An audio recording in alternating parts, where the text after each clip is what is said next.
Bueno, quiero decir que es una visión un poquito limitada de lo que sería un bloque de izquierda. El Congreso Nacional es una institución de referencia en un país. Y la presencia de un bloque de izquierda serviría a través de sus intervenciones, su planteo, su esclarecimiento, el desenmascaramiento de todos los planes que se tejen en el Congreso Nacional contra el pueblo, serviría como un factor de educación política, reforzaría la fila de los trabajadores. Incluso presentando proyectos de leyes, se aprueben o no, los tenemos que fundamentar. Por ejemplo, una ley que democratice los sindicatos, que impida la burocratización, elimine la burocracia empresarial, etc. Claro, la van a rechazar. Pero ese debate se va a dar. Y ese debate va a ser una gran guía para el conjunto de los trabajadores. Van a ver qué fuerzas están de un lado y qué fuerzas están del otro lado. La política obrera es una política también de preparación de fuerzas con vistas a conseguir objetivos. No es una cosa de la noche a la mañana. Eso va a jugar un gran rol de reforzamiento. Yo que he sido legislador en la Ciudad de Buenos Aires les cuento una cosa. A medida que fui jugando ese papel, logré, digamos, un significativo apoyo popular.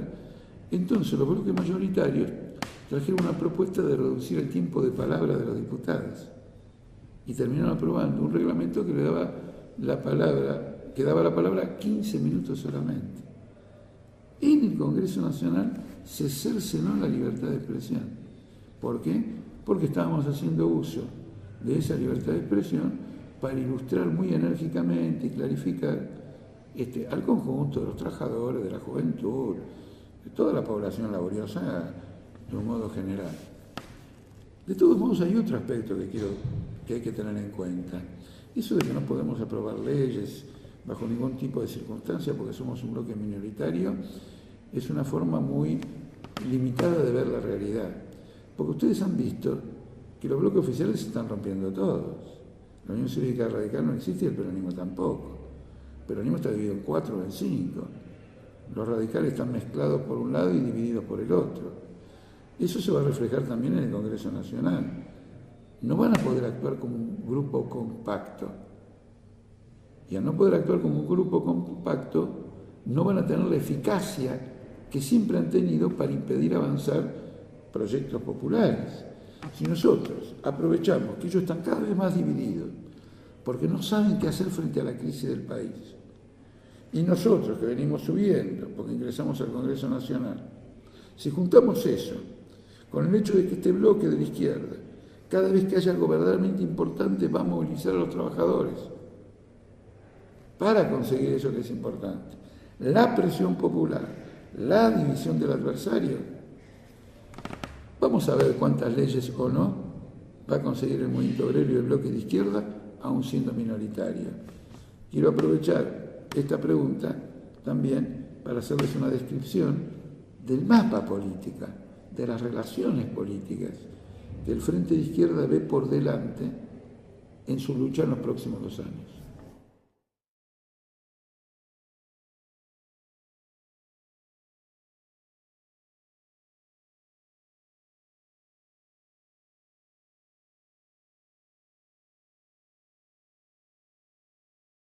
El Frente de Izquierda de los Trabajadores está compuesto por 3 partidos.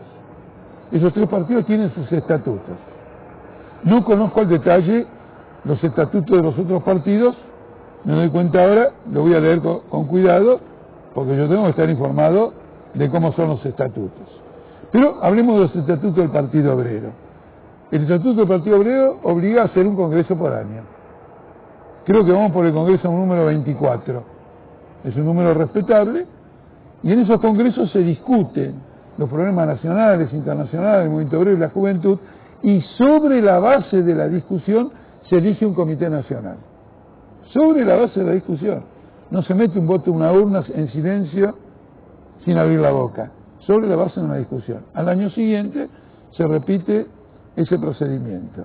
En el intermedio hay un boletín interno que circula en el Partido Obrero, donde están todas las críticas que los afiliados militantes realizan a la actividad cotidiana, que puede ser sobre ellos mismos y pueden ser sobre los dirigentes nacionales. ¿Cómo nos financiamos? Nos financiamos con el aporte de los afiliados. Si alguien me demuestra alguna actividad que requiera realmente dinero, estoy dispuesto a desdecirme, pero no me van a encontrar una sola. La actividad que cuesta dinero que ustedes ven son afiches, una vez cada 2 años, también en el intermedio hay afiches y volantes. Ese costo lo solventa el propio Partido Obrero. Es elemental que los afiliados aporten para solventar ese costo. Otro punto más, y las boletas que se ponen en las urnas, y bueno, por ley, las boletas las paga el gobierno. Es lógico, no vamos a estar imprimiendo gratuitamente millones y millones de boletas. Pero como ustedes ven, la vida del Partido Obrero es muy austera, y esto me sirve para decirles lo siguiente. Nosotros avanzamos por la capacidad de acción política que demostramos y retrocedemos por la capacidad política que no somos capaces de demostrar, pero nunca por razones de dinero o de falta de dinero.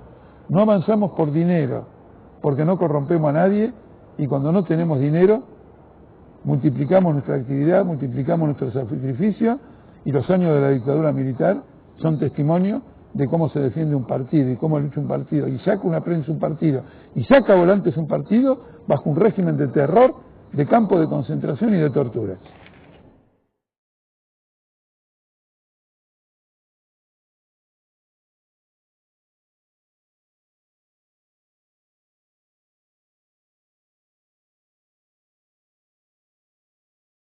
Acá hay una pregunta interesante que dice así: ¿por qué no se unen todos los partidos de izquierda seria? Bueno, a lo mejor entonces hay otros que no serían serios, pero me refiero a que más allá de las diferencias, dice el que hace la pregunta, siempre hay más diferencias con un capitalista que con alguien de izquierda, y esto atraería más votos. Por ejemplo, si la izquierda, las elecciones pasadas y las dos juntas, hubieran sacado el 16% de los votos acá, ¿qué impide unirse? Saludos. Quiero dejar en claro que hace unos años se hizo un seminario de la izquierda en el que nosotros sostuvimos una posición muy favorable a la unidad de la izquierda, incluso con diferencias, y todo un sector dijo que no, que la diferencia era la siguiente. Por ejemplo, el MST, otros agrupamientos, que la diferencia era la siguiente: la izquierda tenía que buscar un frente plural con partidos que no fueran de izquierda. Esa fue la divergencia. Y es una divergencia singular, porque la diferencia tiene que ver sobre si nos unimos o no nos unimos. No es que no nos unimos porque tenemos una divergencia. No nos unimos porque hay un sector que dice que no nos tenemos que unir. Y bueno, si hay un sector que dice que no nos tenemos que unir, no nos podemos unir. Por ejemplo, el caso del MST, que por eso lanzó la teoría del frente cultural plural, se fue con Pino Solanas y con otros agrupamientos medios extraños, y en contraposición a esa orientación nosotros defendimos la autonomía política de la izquierda. Entonces ahora no se trata de sumar cómo hubiera pasado si todos hubiéramos juntos, sino que lo que hay que hacer es verificar lo siguiente: el Frente de Izquierda en defensa de un plan autónomo sacó 1 millón de votos, y el MST u otros agrupamientos, en función de este Frente Plural, terminó solitario absoluto. Se rompió ese frente, Pino Solano se fue a la derecha, hizo un pacto con Prat Gay, es decir, fracasó una estrategia política. Cuando ocurre una cosa de este tipo, el que fracasó tiene que reflexionar. Es decir, fracasé, creí que si me unía con sectores a la derecha mía, desarrollaba una potencia superior, me equivoqué.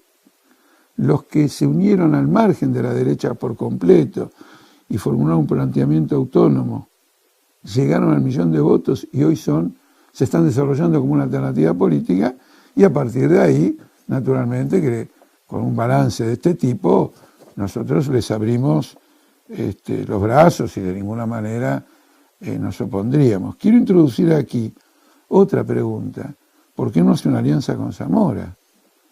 Y la respuesta es más o menos la misma. Nosotros en enero le propusimos a Zamora, no que se integre al Frente de Izquierda, que a lo mejor era pedirle mucho, menos que eso, que hiciera un frente con el Frente de Izquierda.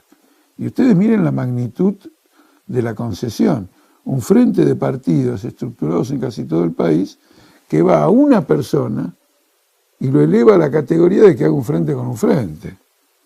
para que no hubiera, digamos, ninguna idea de que podía haber una mezquindad de nuestra parte. Y sin dar mayores argumentos dijo que no. Luego, con los resultados de las PASO, que lo colocaron muy abajo en la cantidad de votos, y a nosotros a la cabeza de esa cantidad de los números de votos, le volvimos a presentar una propuesta. Ya no podíamos hacer un frente igual porque las PASO consagraron las listas y ya eso no se puede modificar, pero le propusimos que encabezara la lista de legisladores en la ciudad. Y por lo tanto casi le estábamos diciendo, sos legislador, encabezando la lista del Frente de Izquierda en la ciudad, y yo estaría encabezando la de diputado en la ciudad, como legislador, se necesita un porcentaje bastante menor. Y también dijo que no. Por lo tanto, la respuesta a la inquietud del que hace la pregunta es muy clara. Nosotros nos comportamos como él hubiera querido, como este que hace la pregunta hubiera querido que nos comportáramos, y dijeron que no.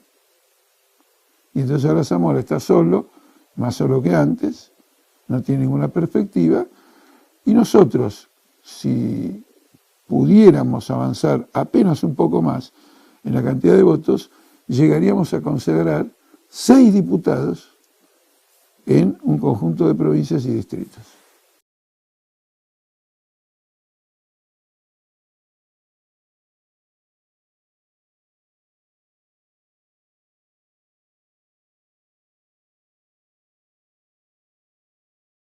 Bueno, la primera diferencia es que el Partido Obrero es un partido y Zamora es una persona. Y no tiene un partido, y creo que debe estar en contra de los partidos, y si alguna vez tuvo la intención de formar un partido le fue mal, porque hizo una gran elección en el año 2003, eligió 8 legisladores en la legislatura y 2 en el Congreso Nacional, y a poco de andar todos rompieron con él, y se deshizo. No aguantó la prueba de una elección, porque obviamente la importancia de un partido es que une voluntades libres en torno a la idea común que se expresa en un programa. Y no constituir un partido es simplemente armar un engendro, un aparato, una organización sobre la base de lealtades personales. Y las lealtades personales no pueden en política resistir la más mínima prueba. Entonces, lo que ha constituido Zamora no es un partido, sino un grupo donde el único conocido es él. Sin embargo, él cuando interviene ataca a los partidos políticos a los que atribuye estar manejados por un caudillo. El único caudillo que hay en Argentina hoy es el grupo de Zamora, el que tiene Zamora. Y la palabra caudillo también es una palabra que le queda demasiado grande, porque con sus defectos y sus virtudes, los verdaderos caudillos han sabido arrastrar a grandes masas populares a luchas que en su momento en la historia fueron importantes.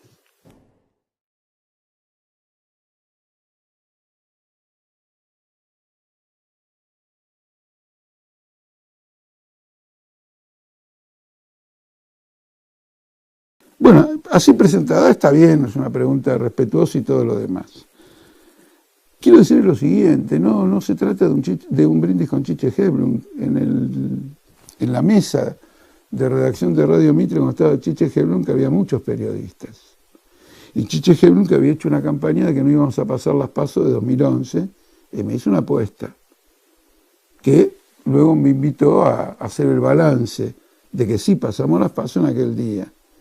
Y lo que brindamos fue con toda una mesa de periodistas, 7 periodistas, 4 de los cuales habían votado con el Frente de Izquierda. Cuando uno se mueve en un estado tan podrido como este, que defiende grandes intereses económicos, que entrega los medios a grupos económicos, sectores capitalistas, periodistas con pasado dudoso, enfrenta estas mesas. 7 periodistas, 1 Helblum, 4 que votaron con el Frente de Izquierda, y yo jamás le voy a faltar el respeto a los trabajadores del periodismo.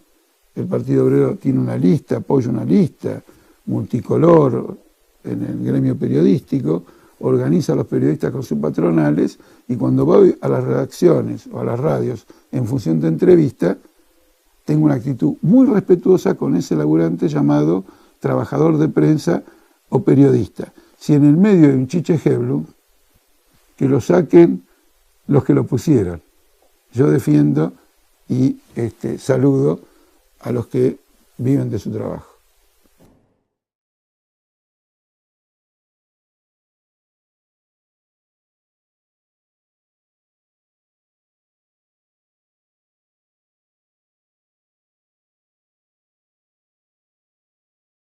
El Partido Obrero integra el Frente de Izquierda. Ahora, en el caso concreto de Salta, en la elección local, como los otros partidos del Frente de Izquierda no existen, y el Partido Obrero tiene una larguísima trayectoria en la provincia, se trata de los resultados del Partido Obrero en la provincia de Salta. Son resultados extraordinarios, son muy importantes, cuantitativamente pero cualitativamente. Y rápidamente voy a explicar por qué. Hemos crecido respecto a las PASO nacionales, que fueron el 11 de agosto un 30%, es decir, es un salto muy fuerte. Hemos salido primeros en la capital, no segundo como lo dicen los diarios. Para que el peronismo de Salta nos supere a nosotros, tienen que sumar entre sí las 12 colectoras. El que más sacó del peronismo está muy por debajo de Claudio del Pla, que encabeza la lista del Partido Obrero en Salta. Y estos votos de las 12 colectoras no se deben sumar, porque son colectoras del candidato a senador. Llevan un candidato a senador, o creo que dos, y son colectoras de esos dos. Pero no suman entre ellas. No es lo que va a sacar el justicialismo cuando se hagan las definitivas provinciales el 9 de noviembre en Salta. Así que rotundamente, por favor escuchen esta frase, el Partido Obrero derrotó al peronismo en la capital de Salta sin atenuantes con el 22% de los votos. Significa un crecimiento del 100% respecto a 2011 y significa, como ya dije, el 30%. ¿Qué hay detrás de esto? Lo que hay detrás de esto, después de 10 años de progreso electoral del Partido Obrero en Salta, lo que hay detrás de esto es que un sector que ha votado al peronismo toda la vida saltó la cerca. Este es el gran significado. Este es un voto que representa una ruptura consciente con los mandarines del peronismo de Salta, que en primer lugar es Juan Carlos Romero, el ex gobernador de una familia que gobernó Salta como si fuera un feudo, y de su sucesor, Urtubey, que se revistió con los ropajes del kirchnerismo. Es muy importante, además hubo una gran elección de 2 dígitos en el norte de Salta, por ejemplo en el departamento de Orán. Entonces el significado es manifiesto. Vamos a tener 4 legisladores, vamos a tener una senadora, vamos a ser la primera minoría del Consejo Deliberante de la capital. Ahora todos saben que esto se da en el marco de un crecimiento del Frente de Izquierda en todo el país. Somos tercero o cuarto partido en la inmensa mayoría de el 99% de los distritos en los que nos presentamos. Por eso llamo decididamente a votar al Frente de Izquierda, porque se ha demostrado que ya es una expresión popular, 22% en el norte argentino consagra al Partido Obrero, y el Partido Obrero está en el Frente de Izquierda como una opción popular. Que esto ocurra en el marco de la crisis que potencialmente dejaría abierta una dolencia prolongada de la Presidenta de la Nación, porque como ya dije en otra respuesta a una pregunta, significa la desaparición temporaria, un tiempo en que no podrá actuar. La persona que encarna el arbitraje personal dentro del gobierno y que sería reemplazada por un cero a la izquierda completo para tratarlo benévolamente, refuerza frente a esta perspectiva de crisis la necesidad de votar al Frente de Izquierda. Salta marca un camino y yo, permítanme mi propio egoísmo, estar un poquito contento por la parte que me toca de haber escrito hace 5 años un artículo referido a Salta que se llamaba La rebelión popular baja desde el norte.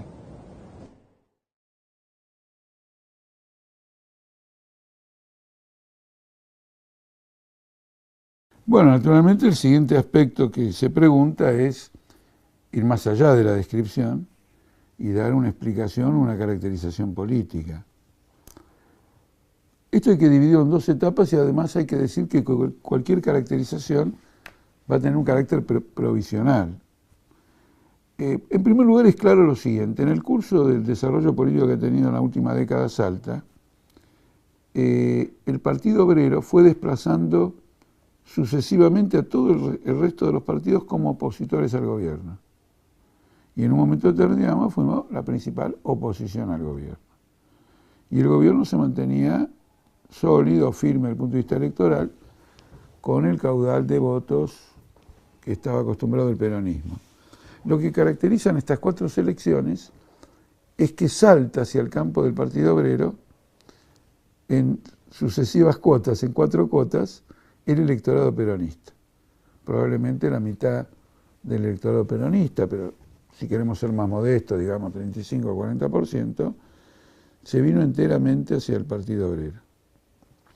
Acá hay un detalle que va a alargar un poquito la respuesta, pero que lo quiero señalar, porque me han preguntado cómo es ese electorado peronista. Y como yo he trabajado mucho en Salta políticamente, el electorado peronista que nos vota está dividido en dos sectores, que son reconocibles y es muy comprensible y es muy claro todo. Los adultos y los jóvenes. En los jóvenes, el pasaje al Partido Obrero es el punto de partida de un nuevo pensamiento político. Para decirlo con el lenguaje de la calle, una nueva ideología. En los adultos, el razonamiento es que votando por el Partido Obrero votan como auténticos peronistas que son. Porque ni Urtubey, ni los Kirchner, ni Romero, nadie es peronista. Los únicos peronistas son ellos, los adultos, que de ese modo expresan el nivel de adhesión a un movimiento que en su momento los despertó a la vida política. Los entusiasmó y ancló en su subconsciente, no solo en su pensamiento o en su actitud. Esto entonces me hace acordar a cuando Perón decía que la mayor parte de los que votaban al peronismo en el año 46 eran los radicales. Claro, estaban los adultos radicales y los jóvenes radicales. Los jóvenes radicales hicieron peronistas y los adultos radicales votaban al peronismo porque eran los verdaderos radicales. ¿Está claro o no? Si no me equivoco en esto, estamos en presencia de una interesante transición política. El otro punto importante es que esto resulta de una década de confrontaciones políticas. Porque nosotros ingresamos a la legislatura y al Consejo Deliberante en el 2001 y fuimos llevando toda una lucha política. Si al cabo de 10, 12 años obtenés ciertos resultados, es el resultado de esa lucha política, de esa confrontación. En esta confrontación hubo 2 etapas. La primera etapa, el gobernador era Romero, menemista, o que venía del menemismo, de la derecha, un clan, etc. A partir de 2006 hay un cambio, viene Urtubey. Y Urtubey viene en nombre del kirchnerismo nacional y popular, progresista, pli, pli, pli, pli. Y cuando él viene retrocedemos electoralmente. Y ahí viene otra lucha, la delimitación del kirchnerismo, que el Partido Obrero ya estaba realizando a escala nacional desde el 2003, pero que se encarnó en Salta a partir de la suba de Urtubey. Y bueno, como ocurrió a nivel nacional, esa confrontación política tuvo el mismo carácter. Son representantes de la burguesía nacional, son representantes de esto, son representantes de lo otro, de los monopolios azucareros, de los monopolios petroleros, de los ojeros, bla, bla, bla, y era una confrontación cotidiana. Como todo esto ha terminado en una crisis, es claro entonces que el ascenso nuestro es el derrumbe de ellos, y el derrumbe de ellos se manifiesta en un gran fraccionamiento. Por ejemplo, en la lista justicialista misma, no ya el hecho de que Urtubey, Romero, Olmedo son todos del mismo tronco de alguna manera y van separados, sino que en la propia lista del PJ, los candidatos a concejales responden a una fracción contraria al candidato a diputado. Y entonces mutuamente se buscaban mover el piso. Y lo mismo pasaba con el candidato a senador.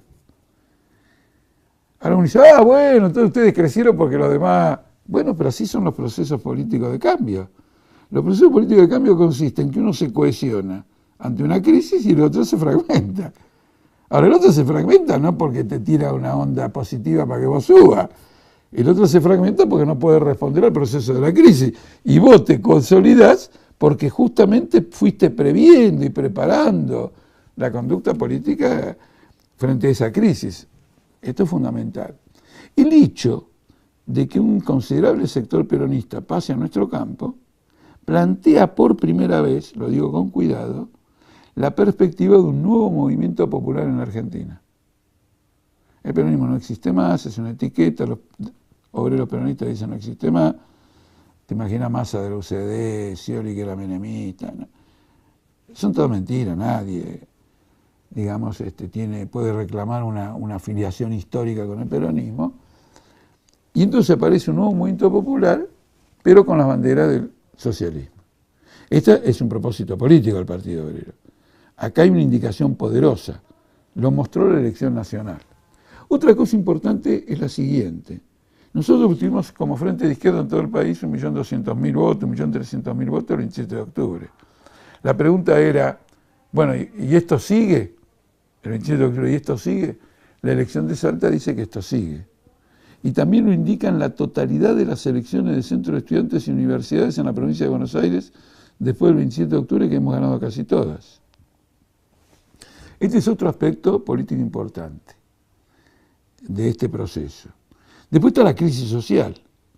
Hay una crisis social aguda en la ciudad, en la lucha por los crecientes impuestos del intendente y el remate de tierras fiscales en beneficio de los especuladores inmobiliarios. Ahí hemos chocado mucho. Y hay verdaderas movilizaciones.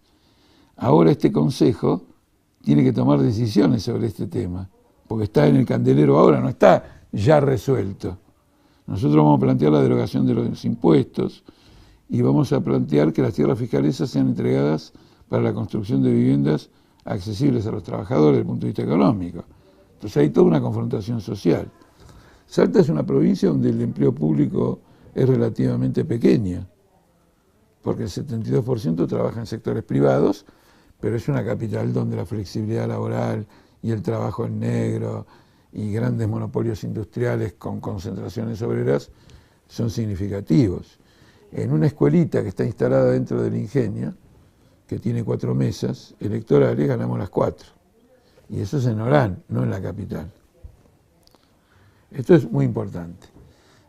¿Qué más puedo decir? Bueno, algo importante. Destruimos, aunque prefiero la palabra más suave de hemos refutado el discurso extorsivo del kirchnerismo de que quien no los apoyaba a ellos era funcionario a la derecha. Finito, mis queridos compañeros kirchneristas. Hemos llevado una lucha consecuente contra el gobierno kirchnerista de Salta, el pueblo se fue a la izquierda y el kirchnerismo y la derecha retroceden. Ahora, el kirchnerismo puro, con el kirchnerismo de Urtubey y Romero, están negociando un bloque para elegir el presidente en el Consejo Deliberante y sacarlo a nosotros. En este caso, los dos kirchneristas, los de Urtubey y los del Partido para la Victoria, no es que sean funcionales a la derecha, son forros de la derecha. Eso no es cuento, esto no lo leí, esto pasó el domingo en Salta y está pasando en este mismo momento. Las consecuencias es que sale muy reforzada la perspectiva política de todo el Frente de Izquierda. En particular, con referencia a la autoridad y al respaldo para el trabajo en los sindicatos, para ganar nuevas comisiones internas, cuerpos delegados, crear comisiones internas y cuerpos delegados donde no los hay, y pelearle a la burocracia la dirección de los sindicatos, ¿no es cierto?, la expulsión de la burocracia sindical. Este es el objetivo estratégico prioritario, porque si no ampliamos el campo de intervención del Frente de Izquierda y del movimiento obrero, del Frente de Izquierda y del Partido Obrero en el movimiento obrero, y bueno, carecemos del combustible, el tanque se queda sin combustible para un crecimiento profundo ulterior. Ahora, esto va a ser inevitable. Inclusive si los que integramos el Frente de Izquierda, el conjunto de los partidos, no me refiero a ninguno en particular, cometemos algunas torpezas y no nos damos cuenta de esto, igual lo vamos a desarrollar en el movimiento obrero porque el proceso político es así. cuando hay una onda de apoyo popular, las cosas por momentos marchan solas a pesar de uno mismo. Pero claro, si las pudiéramos hacer marchar conscientemente, como estoy formulándolo ahora, como perspectiva política, va a ser un desarrollo más profundo. ¿Qué podría agregar para, en Altamira Responde, hacer una contribución, un aporte? Ah, sí, me olvido de lo principal. No diría de lo principal, pero miren de lo que me olvidaba. Cuando faltaban 10 días para las elecciones nacionales, el obispo llamó a enfrentar al Partido Obrero. Partido abortista, partido esto, partido lo otro. Y las iglesias llamaron, todas los curas el domingo de la semana anterior a las elecciones del 27 de octubre, hicieron eso. Con el argumento de que la idiosincrasia salteña es católica, conservadora, El 27 de octubre la respuesta que recibieron es que el 30% de los que tienen idiosincrasia salteña se pasaron al Partido Obrero. Es decir, el Partido Obrero creció 30% después de esta campaña. Cuando yo ya pensaba que no iba a ocurrir esta campaña en las 2 semanas que fueron de las nacionales a las provinciales, porque habían fracasado, no, los tipos redoblaron. Y la actuación extremadamente destacada, muy destacada, de nuestra compañera Gabriela Serrano, marcó un hito importante de la campaña. Bueno, esta campaña clerical tomó una virulencia extraordinaria. Por ejemplo, se extraía de su contexto algunas frases, inclusive se adulteraban palabras. Y el tema televisivo y en los debates siempre se buscaba colocar este tema con la idea segura que la cuestión religiosa iba a afectar la performance electoral del Partido Obrero. Quiero señalarles que en Salta la enseñanza religiosa es obligatoria, lo cual es un atropello, va incluso contra la Constitución Nacional. Pero hay algo más grave, aunque ustedes no lo crean. A la mañana hay que rezar antes de empezar las clases. Y todas las aulas tienen crucifijos. Ahora bien, si eso lo hacen en Irán, que efectivamente lo hacen, se desata la furia contra el fundamentalismo islámico. En cambio acá ocurre en Salta y es la idiosincrasia salteña. Es una estafa gravísima. Bueno, muy bien. Fue una campaña muy firme y, como dije, Gabriela tuvo una posición extraordinaria. Los aniquiló además con esa tranquilidad, ese método de exposición tan claro que tiene nuestra compañera. Bueno, el resultado fue que volvimos a crecer un 30%. Los hemos destruido. Hemos quebrado el mito de la provincia fundamentalista, de la provincia conservadora. Pero hay algo más. ¿Ustedes vieron alguna vez una organización de izquierda verdaderamente metida en una confrontación política que tiene como auditorio a toda una provincia en torno al derecho al aborto? No, le tratan de escapar con la idea de que es un tema escabroso. Nosotros no escapamos nada. Nosotros fuimos de frente porque nosotros conocemos la situación real de la mujer salteña. Es una provincia con un récord de abortos clandestinos. Eso no lo va a cambiar ninguna enseñanza religiosa. Es muy claro para todas esas mujeres y sus familias que lo que tendría que ser obligatorio en la educación es la enseñanza sexual o la educación sexual. Es claro para todos que si hay que recurrir a un aborto, que sea legal, seguro, gratuito. Es claro para todos que si hubiera una política de educación y hubiera una política de anticonceptivos, las cosas serían mucho mejor. La mortandad materna en Argentina es una de las más elevadas del mundo. Supera en 100 veces la tasa norteamericana. Está a los niveles de África. Entonces fuimos con estas verdades. Y al ver que el electorado a Gabriela Serrano la metió en el Senado, había un solo lugar, y lo ganó ella después de esta batalla, es una elección política sobre, primero, ¿dónde está parado nuestro pueblo? No en el lugar en que lo quieren parar. Él ha elegido su lugar a través de una experiencia. Y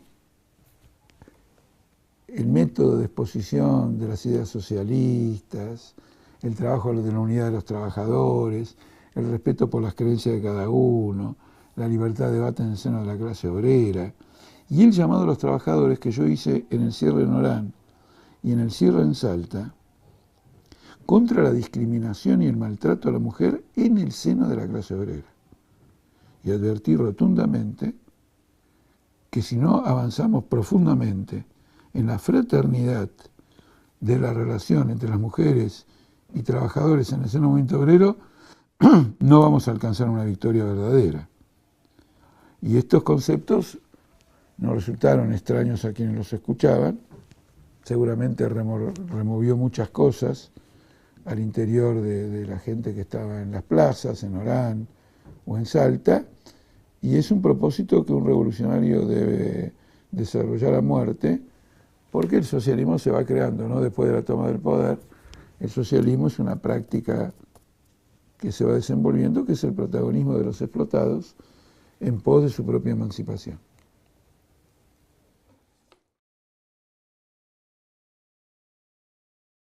La descripción de los resultados de las elecciones de Salta son impactantes. En primer lugar, que hay que saber que hubo 4 elecciones entre agosto y noviembre. Es decir, que hubo una elección por mes. Porque hubo 2 pasos, una a la nacional y la otra a la provincial. Y después la general nacional y la general provincial. Entonces, lo más interesante de esto es que de elección en elección, en la capital íbamos aumentando el 30%. Sacamos una cantidad, el 30% más que en 2011, un mes después un 30% más que el mes anterior, después otro... Una cosa increíble. No creo, ni siquiera en la crisis de la República de Weimar, que un partido creciera a razón del 30% por mes. Con lo cual el resultado final, que es el 30% de los votos de la capital, creo que en la categoría de concejales a 14 puntos de ventaja del justicialismo, es una goleada fenomenal. Con relación a 2011, el crecimiento es del 200%. La consecuencia de estos votos es que elegimos 9 concejales sobre un consejo que tiene 21.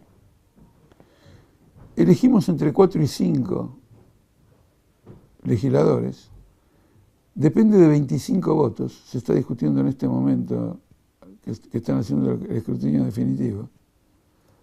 Habría una diferencia de 25 votos que determinaría quién se queda con el 5.º lugar, pero nosotros vamos a tener 4 o 5 y el que viene atrás tendrá 2 o 3. Y luego, la única senadora que se elegía, porque en Salta está dividido en departamentos y con independencia del caudal del padrón, se elige siempre uno. Como ustedes ven, es un régimen político tremendamente conservador, porque el 45% del electorado de la provincia que está en la capital elige uno, y un distrito, digamos, Irigoyen, ¿no es cierto?, que tiene el 1%, elige también uno. Entonces, si tenés un aparato que domina los pequeños pueblos, tenés una perfecta mayoría en el Senado, incluso habiendo perdido las elecciones. Podés perder por muerte, pero si tenés unos 15 lugares pequeños, podés mantener esa mayoría. Con lo cual el resultado electoral es impresionante desde cualquier ángulo que se lo mire. De todos modos, el resultado también es impactante en el interior. Porque en el interior creo que obtenemos entre 8, no me acuerdo bien, entre 8 y 10 concejales que son del interior, 2 en Orán, 2 en Moscón y 1 en Tartagal, en Metán, en San Lorenzo, en todos los lugares. De todo esto emerge un cuadro de parlamentarios del Partido Obrero extremadamente numeroso. Y esto es significativo porque va a poner de manifiesto la calidad de esos representantes como cuadros socialistas. Bueno, con excepción, no sé si se puede decir así, de Claudio del Pla, que de todos modos es una persona joven, pero digamos que es el mayor, lo que llama mucho la atención es la extrema juventud. En este proceso también conseguimos en las generales nacionales obtener un diputado nacional. Algo muy difícil. Nosotros tuvimos dos cosas difíciles. El diputado nacional por toda la provincia y el senador de la capital, que se elige uno. Ahí no hay reparto. Está claro, nosotros por ejemplo tenemos senadores en Mendoza, pero se eligían varios senadores. Uno de los tantos que se eligieron fue del Frente de Izquierda, en 2 lugares, en 2 distritos provinciales. No es el caso acá. Acá era uno o nada. Con lo cual es un resultado electoral bien significativo que entierra definitivamente la tesis de que, bueno, no diría la tesis, casi diría el infundio de que el Partido Obrero es marginal, que no lo sigue nadie, etcétera, cuando la historia del Partido Obrero lo desmiente. Y no ha habido ningún hecho histórico en este país en donde como organización no hayamos jugado un papel relevante, significativo, tanto por lo que nosotros hicimos, como por la influencia que ejercimos en otros protagonistas que también eran importantes en ese proceso político. Me refiero, por ejemplo, al Cordobazo, Rosariazo y cosas de ese tipo. Pero como el criterio democratizante o el criterio democrático infantil es que uno es marginal o no es marginal desde el punto de vista de las urnas, de los votos, bueno, esto sepulta una de las tantas cosas que se han dicho del Partido Obrero sobre su marginalidad y vivimos sepultando cosas y ahora sepultamos una más.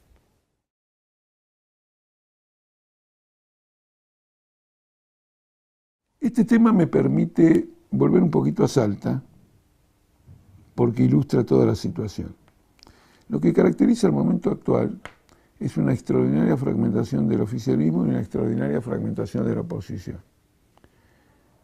De manera que a la hora de hacer un balance de las elecciones, todo depende de qué sumás. Porque si la oposición pretende sumar todo, y bueno, me refiero a la oposición tradicional, está sumando coaliciones que no van a tener lugar. Y si el gobierno quiere sumar todo, también. La fragmentación del gobierno después, por ejemplo, de las últimas elecciones ha continuado.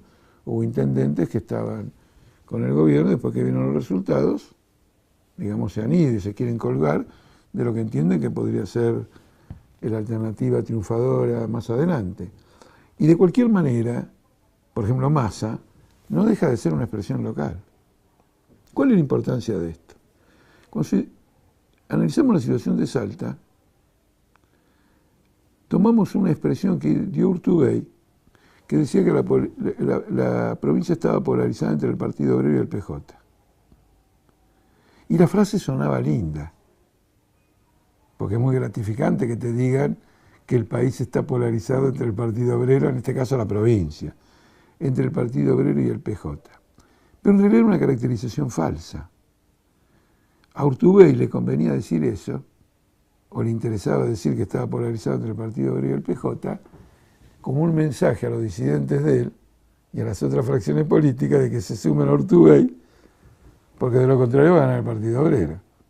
Pero lo real es que no está polarizado, están divididos. Ellos no tienen un polo. Y aunque nosotros sí tenemos un polo, digamos, es un polito, lo cual ya es mucho más que no ser un polo. Un polito en el sentido siguiente, estamos construyendo ese polo, pero estamos en la primera fase o en la segunda. Todavía tiene que haber una acumulación mayor de fuerzas, todavía tiene que haber una cristalización organizativa. Miren qué interesante que es este análisis. ¿Y qué va a pasar ahora en Salta? Va a seguir la división, aunque se junten para elegir al presidente del Consejo, que inclusive vamos a ver si se juntan. Porque inmediatamente que digan que van a votar un presidente del Consejo en un rejunte, en una operación entre ellos, va a haber una indignación fenomenal, van a perder, aunque no haya elecciones, otro 30% de los votos, ¿me explico? Si nosotros vamos a crecer otro 30%. Y eso puede paralizarlos. ¿Qué es lo que podría resolver esta división? Que a nivel nacional haya un liderazgo. Y acá voy a la pregunta. No hay liderazgo a nivel nacional. La policía no tiene un liderazgo. Ayer se reunió casi en secreto un consejo de empresarias. Se reunió porque no hay liderazgo. No saben a través de qué canal político la burguesía reconstruye esta situación. Y nosotros con el Frente de Izquierda, con el PTS, con Izquierda Socialista, estamos desarrollando el polito, con todo el respeto, imagínense, no voy a estar faltando el respeto a mi propio partido, a mi propia organización, pero digo polito para decir, estamos construyendo el polo, pero todavía tenemos un desarrollo por delante muy importante, por ejemplo, en el movimiento obrero en los sindicatos. Entonces ellos en todas las provincias están fragmentados y no pueden resolver esa fragmentación porque a nivel nacional están fragmentados. Y están fragmentados con relación, en primer lugar, a un punto que no toqué en otra pregunta, y es que interpretan el voto al Frente de Izquierda como un voto contra el ajuste. Es decir, que a diferencia del 2001, una medida drástica de política económica puede desatar una rebelión popular que ya tiene hasta cierto punto un cauce político. En lugar de que se vayan todos, que era una linda consigna, que nosotros hemos apoyado, ahora la gente va a decir, vamos todos con el Frente de Izquierda. Y un poco aterra. Hoy un Santiago Cuño, que es un periodista de una radio por la mañana, me dijo que encontró mucha gente que estaba complacida con lo que había ocurrido en Salta y otra que estaba totalmente aterrorizada. ¿No es cierto? Entonces dicen, bueno, a esto que está ocurriendo en el plano político, a esto que ocurrió en Salta, le vamos a echarle combustible de un ajuste. Y los que critican al gobierno en este punto lo comprenden. Lo comprenden, porque no hay nadie en la burguesía que diga vamos a levantar el cepo. Nadie. Porque levantan el cepo y explotó todo. Lo que están diciendo es que hay que hacer un cambio que eventualmente permita levantar el cepo. Entonces tienen un conjunto de divergencias muy grandes. Es decir, el gobierno está tanteando la situación. Esta es la cuestión. Acá no ganó nadie en estas elecciones. El gobierno definitivamente está derrotado en el sentido que ha perdido la iniciativa política. Pero no es cierto que en la oposición se haya gestado un polo capaz de reestructurar fuerzas y presentar un programa. Y la manifestación, en cierto modo curiosa y en cierto modo torpe de esto, es que viven en un mundo de fantasía, dicen lo siguiente: esto lo tenemos que resolver en internas en el 2015. Si van a esperar a la construcción de un liderazgo en el 2015, están en el horno. Y probablemente no les quede más remedio que hacer eso, por la dificultad de armar un liderazgo ahora. Pero esto debe ser comprendido porque estamos en una transición en que la burguesía está extremadamente confundida. Inclusive está extremadamente confundida porque algunas medidas que estaba acostumbrada a tomar en otras circunstancias históricas más o menos funcionaban. Pero en este momento, con la crisis mundial, no van a funcionar. Por ejemplo, si le dan grandes incentivos al capital extranjero, los que proponen esto dicen que el capital extranjero se viene con todo y Argentina es potencia. ¿Está claro? Porque vienen los capitales extranjeros, invierten acá, invierten allá y nos vamos al primer mundo.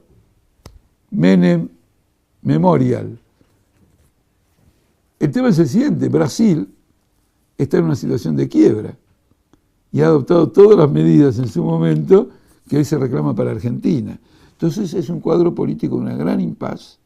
Si toman medidas de ajuste más violentas va a haber una reacción muy fuerte del pueblo y de los trabajadores y se va a crear en esta transición un abanico de posibilidades que pueden transformarse en una situación de características prerevolucionarias o de crisis aguda, etc. El Frente de Izquierda, el Partido Obrero, tiene que acompañar estos acontecimientos con esa perspectiva, pero el trabajo principal es una gran penetración en el movimiento obrero y derrotar a la burocracia de los sindicatos para que la principal organización obrera del país, que son los sindicatos, acompañe con toda su fuerza la evolución de los trabajadores y su perspectiva política.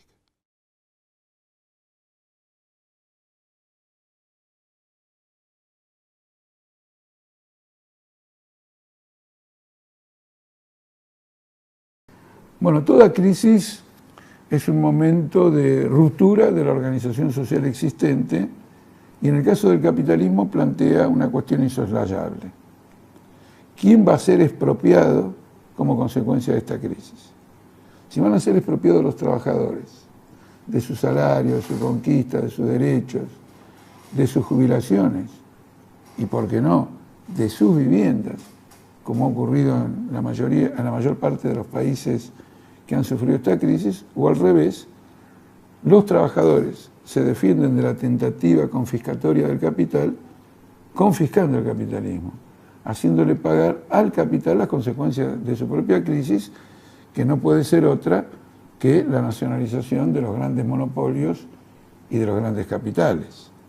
La crisis es un momento de ruptura decisiva de la sociedad y los trabajadores están obligados a emprender su lucha contra el capitalismo y a transformarla, porque de lo contrario ellos serán sus principales víctimas. Esto lo vemos en todos los países del mundo: caída de salarios, desempleo masivo del orden del 30%, pérdida de derechos en materia de salud y de educación, un estado de miseria social fenomenal, que ha servido para demostrar que los supuestos avances que las masas trabajadoras habían tenido en los capitalistas desarrollados se esfuman como consecuencia de la crisis y del retroceso y de la barbarie del capitalismo.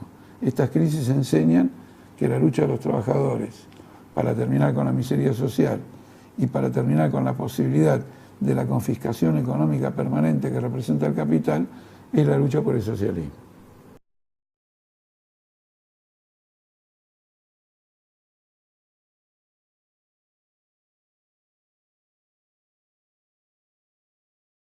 En primer lugar, quiero aclarar que tenemos que diferenciar la deuda externa de la deuda pública en general. La deuda pública en general, bajo el gobierno kirchnerista, ha aumentado considerablemente y es hoy de unos 220.000 millones de dólares. 220.000 millones de dólares. La deuda externa se ha reducido relativamente al Producto Bruto y según el gobierno hoy es del 20%. Para el gobierno, que una deuda externa sea del 20% es un hecho menor. El 20%, de acuerdo a lo que le dije a ustedes, de que el Producto Bruto es 450.000, son 90.000 millones de dólares. Suena bajito el porcentaje, 90.000 millones de dólares es un frangote de dinero. ¿Cómo bajó el gobierno la deuda externa al 20% del PBI? Lo bajó recurriendo a los dólares acumulados por la ANSES y por el Banco Central. Es decir, que le pagó a su deuda internacional y le enchufó la deuda a organismos internos. Y dice que no tiene ninguna importancia porque es una deuda interna del Estado. No es una deuda interna del Estado. La ANSES no es del Estado. La ANSES es de los jubilados.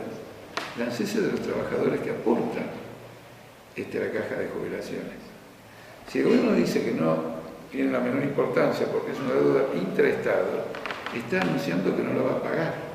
Y efectivamente el primero que no está pagando la deuda es el gobierno, porque cuando vencen los bonos que tiene el ANSES, los renueva y piensa renovarlo hasta el siglo de los siglos. Es decir, que no lo va a pagar absolutamente nunca. Se ha pagado la deuda externa en una determinada proporción a costa de confiscar el ingreso de los jubilados. Ahora, cuando el gobierno dice que el 20% de la deuda pública, que el 20% es deuda externa, deuda a los acreedores internacionales, debo aclararles que miente, porque hay una deuda que no la computan acá, que es el cupón del PBI. Es un premio que se le dio a los acreedores internacionales que ingresaron a la renegociación de deuda que se hizo en el año 2005. El monto total que hay que pagar por cupón de PBI es de 40.000 millones de dólares. Ya se han pagado diversas cuotas, pero aún así queda por delante cerca de 25.000 a 30.000 millones de dólares. Sumado a los 90.000 que le dije antes, son 120.000. Y esto ya es bastante más que el 20%. Otra cosa más son los intereses. El 20% es el capital que se debe del PBI, 90.000 millones de dólares es el capital que se debe. pero ese capital tiene encerrado un interés, es muchísimo más que eso.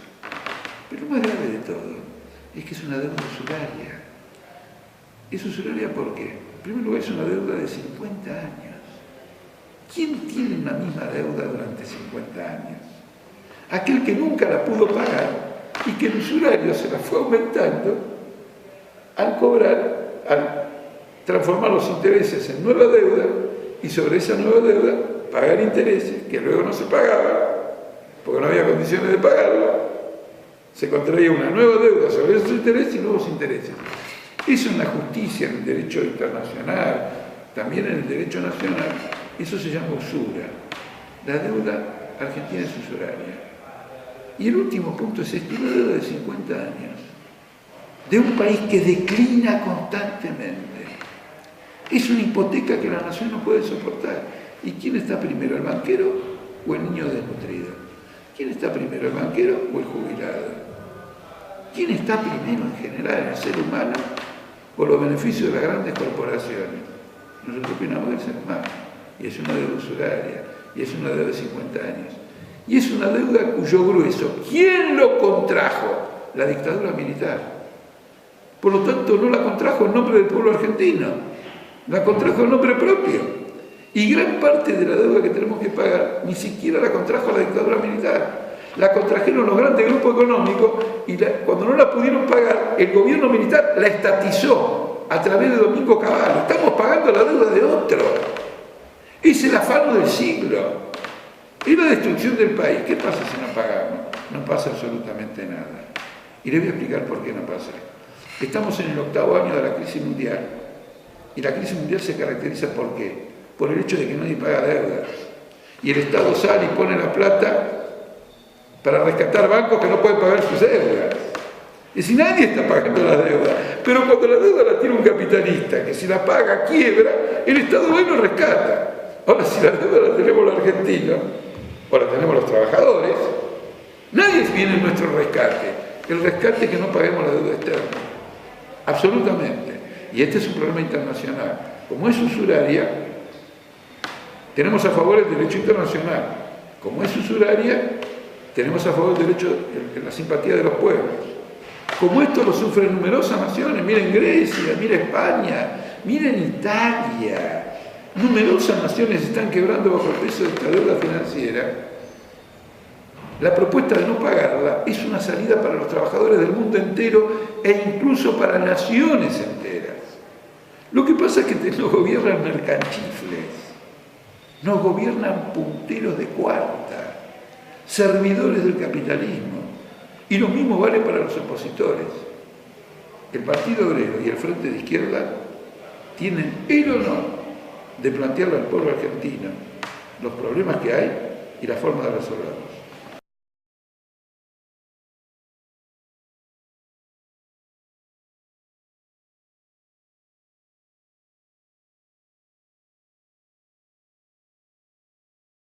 El cepo del dólar es una reglamentación que ha establecido el gobierno para que le queden los dólares suficientes para pagar la deuda externa.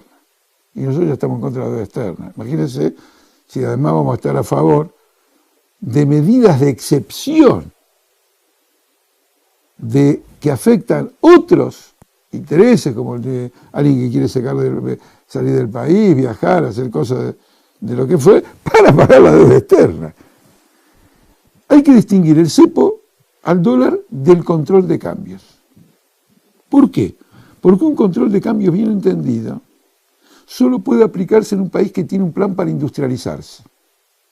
Salir de la pura venta de la soja e ir a la informática, ir a los grandes desarrollos tecnológicos y salir, digamos, avanzar como nación, ¿no es cierto? Entonces, un plan de industrialización. Ahora, para ese plan de industrialización hay que tener un equilibrio en el manejo económico porque se requieren importar cosas, se requieren exportar otras y todo lo demás. Y entonces el control de cambios hace un racionamiento de las divisas que se obtienen en función de un desarrollo industrial, no para salvarle la vida a parásitos internacionales que en esta crisis seguramente deben haber quebrado varias veces, como han quebrado los bancos, ustedes saben, en Estados Unidos y en Europa, y el Estado de esos países ha salido a rescatarlo. Nos están sacando la guita a nosotros para salvarse un grupo de plutócratas, de ricachones internacionales. Entonces, no estamos de acuerdo con esto al servicio del pago de la deuda externa y solamente defendemos un control de cambios que esté vinculado, que sea una variable de un plan de industrialización que va a ser el propósito de un gobierno de trabajadores.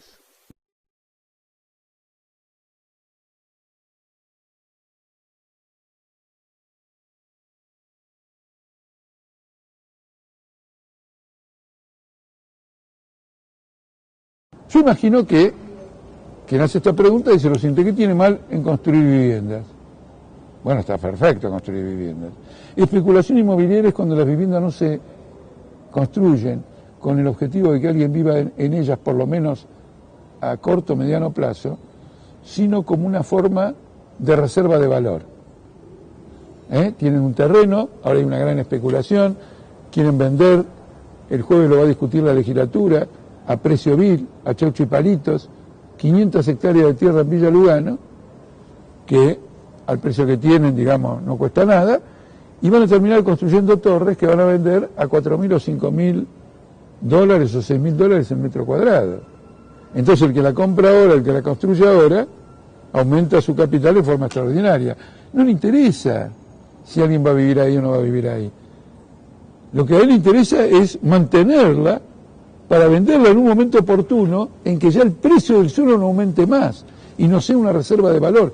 Puerto Madero está deshabitada en un 60 y un 70%, pero el que tiene, el propietario de eso que llaman vivienda y en la cual no vive nadie, se ha enriquecido enormemente porque los terrenos de Puerto Madero empezaron a $1.000 la hectárea, a $1.000 el metro cuadrado y se han ido a 10.000 el metro cuadrado.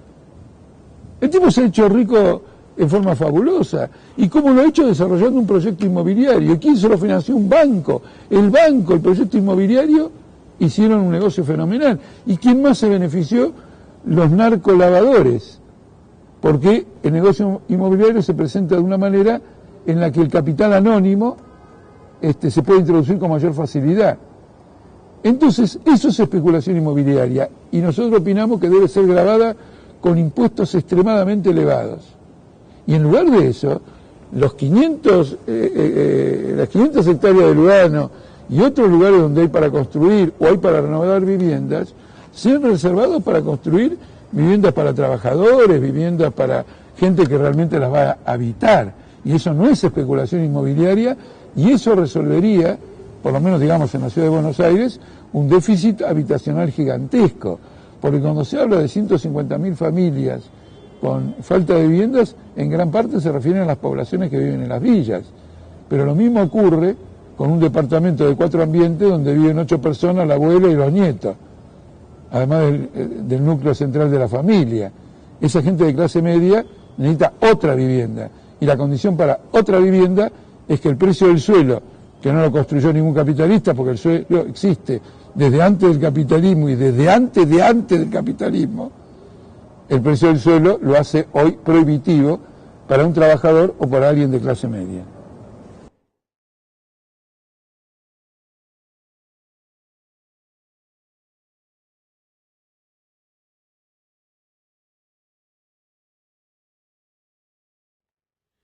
Bueno, el acuerdo con Chevron es un giro político importante de parte del gobierno, porque después de llenarse la boca con que lo que había hecho con YPF era la recuperación de la soberanía energética, arma un pacto con una de las petroleras más informes del mundo. Entonces, desde el punto de vista del relato oficial, quedan como en pelota, digamos, sin poder agarrarse de nada. Hoy, por ejemplo, sale un artículo en Clarín del tipo de YPF que dice que los acuerdos de este tipo tienen que ser secretos porque si no se aviva la competencia.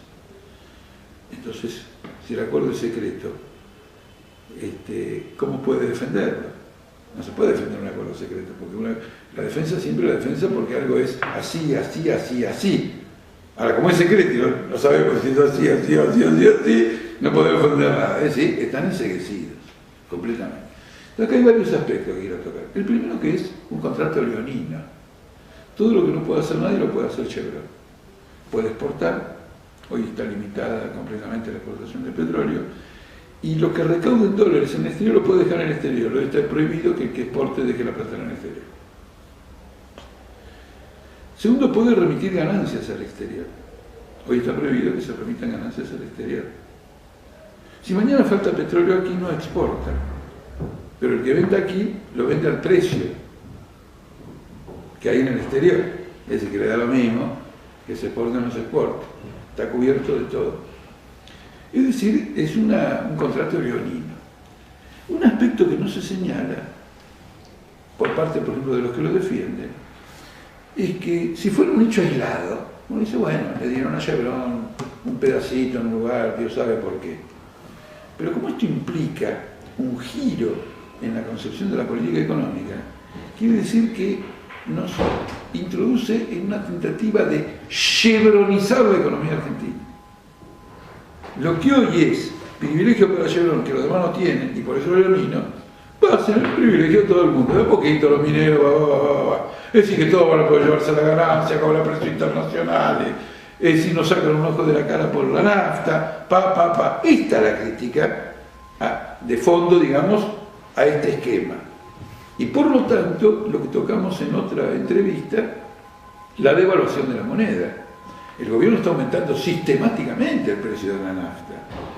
Quiere decir que la renta que deja el petróleo se queda en manos de las compañías, no queda en manos del Estado, y por lo tanto nos sirve como un instrumento de desarrollo.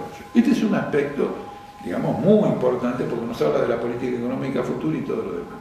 El otro aspecto es el siguiente: la ciudadanía argentina no sabe que la Patagonia argentina está contaminada de petróleo, porque el petróleo que se saca, ¿cómo se dice?, transcurre, fluye a través de cañerías.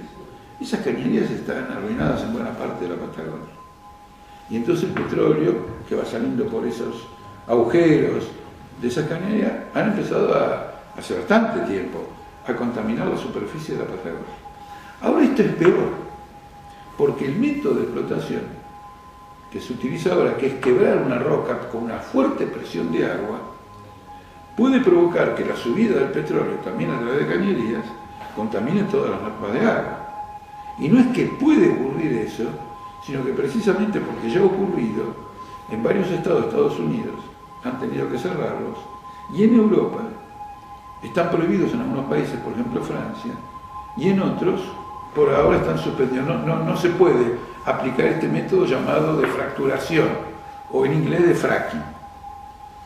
Ahora, tenemos que defender el medio ambiente, porque si destruimos el medio ambiente estamos destruyendo el futuro de todos nosotros. Hay otras energías que se pueden aplicar que no tienen este carácter contaminante. Lo que nos pone de manifiesto al final es lo siguiente: Chevron, las petroleras, los capitalistas van detrás del beneficio, y la naturaleza se importa un bledo, más si es la naturaleza de la Argentina. Los trabajadores no vamos detrás de un beneficio particular, queremos simplemente las mejoras de las familias. Entonces a nosotros nos interesa, no tenemos urgencia detrás de los beneficios, nos interesa preservar el medio natural, el medio ambiente, la naturaleza, como se dice en general. Entonces la denuncia a la depredación ecológica de la explotación de este tipo de gas que habilita el contrato con Chevron y que ya está efectuando YPF, nosotros lo hacemos nuestra.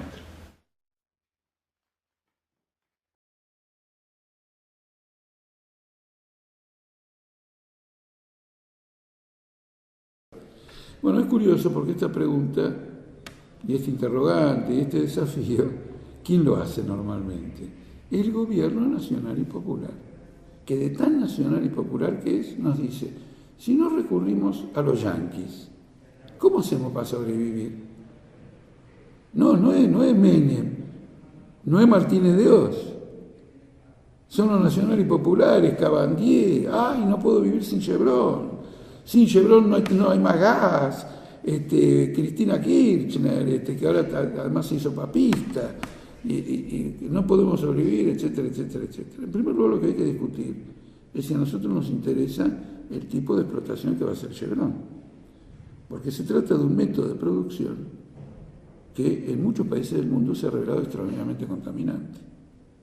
Y no solo contaminante, sino que como anula, o como puedo explicar, debilita la configuración del suelo, es proclive a fenómenos sísmicos.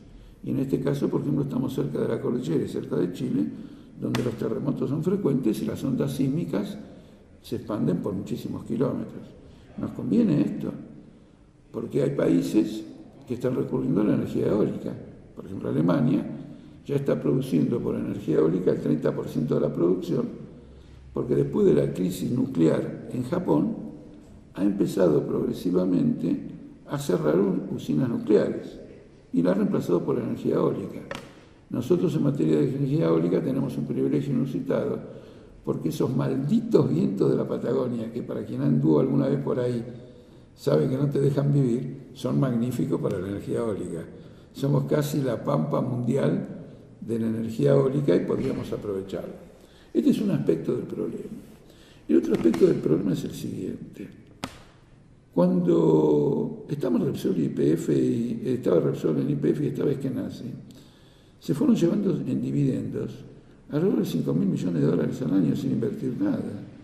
$5.000 millones en 3 años son $15.000 millones.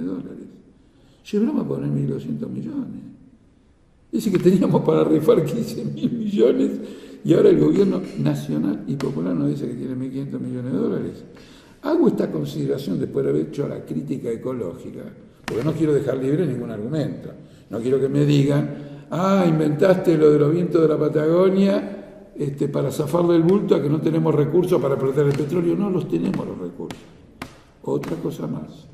YPF tiene una larga historia y ya trajo inversiones extranjeras. Hizo contratos. ¿Cuál es el balance? Las empresas extranjeras se llevaron de la Argentina infinitamente más dólares de los que aplicaron para la inversión. Entonces, ¿dónde está nuestro negocio? Te voy a contar algo que nadie sabe. La provincia de Salta es petrolera. Y como es petrolera, el gobierno de la provincia cobra regalías. ¿Qué hace con esas regalías petroleras? Las coloca de garantía de préstamos internacionales. ¿Está claro? Le pide un préstamo afuera y cuando el otro dice, ¿qué me da de garantía? Te doy de garantía las regalías que voy a cobrar por la explotación petrolera. ¿Qué hace con el préstamo? Especulación inmobiliaria. Hace especulación inmobiliaria. En este país se están rematando las regalías petroleras y después viene el gobierno y dice, no hay plata para Chevron. No hay plata para Chevron porque se la están robando, papá. No para Chevron, para la explotación que se le quiere encargar a Chevron. Porque se la están regalando. Una última que tampoco sabe nadie. La explotación de este gas no convencional ha tenido un desarrollo extraordinario en los Estados Unidos. Aparentemente Estados Unidos se va a autoabastecer como consecuencia de esto. Chevron, Exxon y otras compañías importantes no tienen nada que ver con este proceso. Han sido pequeñas compañías independientes las que han provocado este boom petrolero. Ahora, Chevron y Exxon, hace aproximadamente unos meses o quizá un año, han descubierto que es una mina de oro. Sin embargo, el Wall Street Journal de esta semana sigue diciendo que en materia de explotación de gas no convencional, Chevron y Exxon son un fracaso, absolutamente. Entonces no hay argumento de ninguna clase. Es un contrato leonino. ¿Por qué es un contrato leonino? Porque aproximadamente el costo hoy, por ejemplo, de un barril de petróleo que cuesta sacar a la Argentina es de $6. Ese mismo barril en el mercado internacional cuesta 100. Es una enorme renta petrolera. Entonces entregamos la renta petrolera y después decimos que no tenemos plata para explotar el petróleo. Otro tema muy importante. La Patagonia Argentina, desde Neuquén, Chubut, Santa Cruz, está muy contaminada. Y no por Chevron, sino por YPF y por Repsol. Muy contaminada. ¿Por qué? Porque no reparan los tubos por los que pasa el petróleo. Y no los reparan porque les cuesta tiene un costo hacer esa reparación. Entonces la Patagonia está contaminada. Ese es otro tema que tenemos que ver. Conclusión. Tenemos el dinero. La Argentina tiene un Producto Bruto Interno, escuchen bien, el valor agregado en el país, de $450.000 millones. Y tiene una tasa de ahorro es decir, lo que no consume, del 25%. Es decir, que nosotros como país, todos los años, reunimos como ahorro para invertir 100.000 millones de dólares. Y el gobierno dice que no tenemos plata para invertir aquí o allá. Claro, no la tenemos, porque de la Argentina se fueron 100.000 millones de dólares en los últimos 5 años. Así funciona el capitalismo, por eso tiene que haber un gobierno de trabajadores. Y un gobierno de trabajadores que va a invertir en energía, va a terminar con el vaciamiento que ha habido y además lo va a hacer con una política democrática, de consulta a todo el mundo, etcétera, que no sea destructiva, ni siquiera dramáticamente agresiva con el medio ambiente. El medio ambiente solo lo defienden los partidos que defienden a los trabajadores, porque los trabajadores, el ser humano, forma parte del medio ambiente. Y en Argentina no se cuida a los trabajadores por accidente de trabajo, no se cuida a los trabajadores por higiene, no se cuida a los que están en trabajo insalubre. Violentan el medio ambiente en su primer gran figura, el trabajador, y después lo violentan en todos los sentidos. Lo violentan porque están detrás de una tasa de beneficio. Invierten para ganar guita rápido. Y si la naturaleza y el obrero son un obstáculo, avasallan a la naturaleza y al obrero. Un partido socialista que coloca al productor de la riqueza como el sujeto de la sociedad no va a avasallar a una ni va a avasallar a la otra.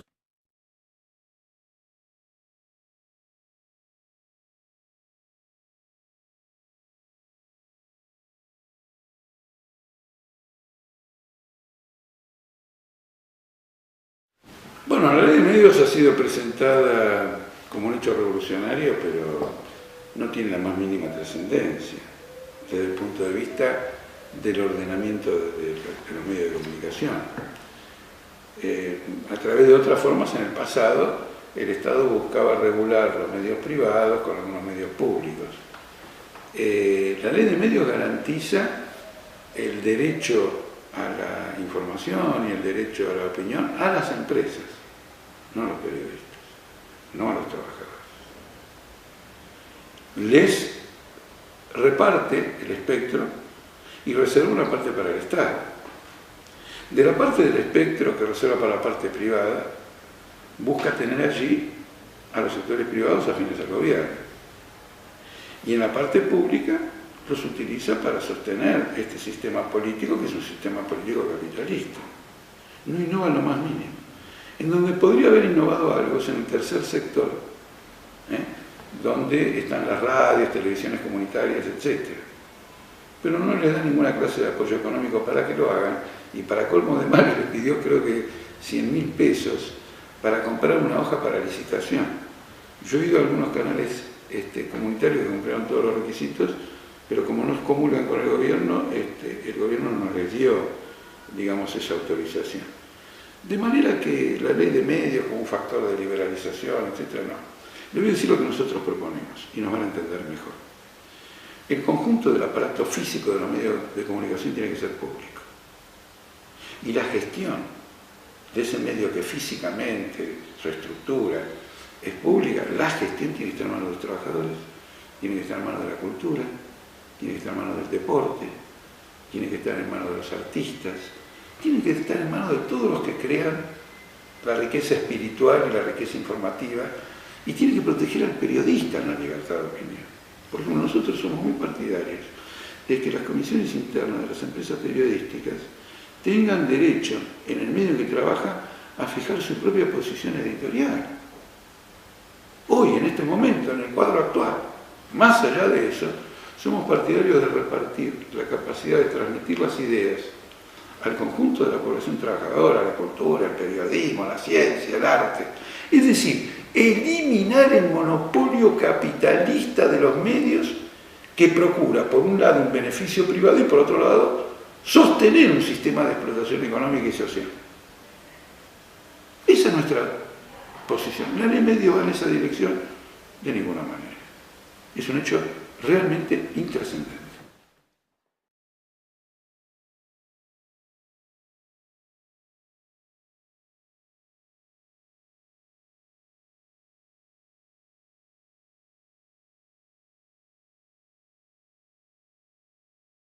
La British Petroleum armó un derrame de petróleo absolutamente descomunal en el Golfo de México hace unos años, hace pocos años, pero absolutamente descomunal. ¿En qué estado está la investigación? La investigación está en la fase final y ha llegado a una conclusión contundente, pero realmente contundente, y espero que Prensa Obrera, el periódico del Partido Obrero, difunda este material. La justicia norteamericana acusa a la British Petroleum de jamás haber tomado una sola medida de preparación técnica, personal o de cualquier naturaleza para la eventualidad de una filtración de sus caños en una explotación de mar profundo. Es decir, todo el proceso extractivo del capitalismo es un proceso donde, para rescatar el beneficio, es una irresponsabilidad absolutamente extrema. En el Golfo de México, la British Petroleum no tenía previsto el interruptor de la luz que usted tiene previsto en su casa. Así se agujereara un poquito. ¿Qué vamos a opinar entonces de la destrucción de hielos en las montañas, de las cuales descienden a veces los principales ríos del país? Estamos en contra, es una metodología completamente irresponsable desde cualquier punto de vista civilizatorio que se la considere, porque muchos la justifican diciendo: ¿y vos cómo hablás con tu BlackBerry por teléfono si no fuera por esto y lo otro? Desde cualquier punto de vista, porque la destrucción de grandes factores naturales tiene un costo tremendo y no hacen falta esos métodos de producción para la construcción de ningún BlackBerry, me refiero en términos absolutos. El mineraloducto que lleva los minerales de la mina de la Lumbrera en Catamarca a Tucumán está pinchado por todos lados y por lo tanto ha contaminado todos los ríos. Yo he estado ahí, he estado en Belén, me acuerdo de una ciudad antes de Belén, Londres, los caminos destruidos. Esta gente no ha reparado ni siquiera la destrucción de caminos provocada por el tránsito de sus propios camiones cargados. Estamos totalmente en contra. Ahora, la respuesta positiva es la planificación de la economía. ¿Cuáles son las necesidades discutidas democráticamente y cuáles son los medios con los cuales vamos a alcanzar esas necesidades? Y esos medios y esas necesidades tienen que estar conformes con ¿qué? Con el futuro de esa producción. No puede ser un método de destrucción y después no queda nada. Ahora se retira la lumbrera, se terminó, no hay más cobre, ya lo sacó todo, que queda un terreno puramente desierto. Eso también forma parte del daño social y productivo que los partidarios de la minería a cielo abierto no quieren reconocer.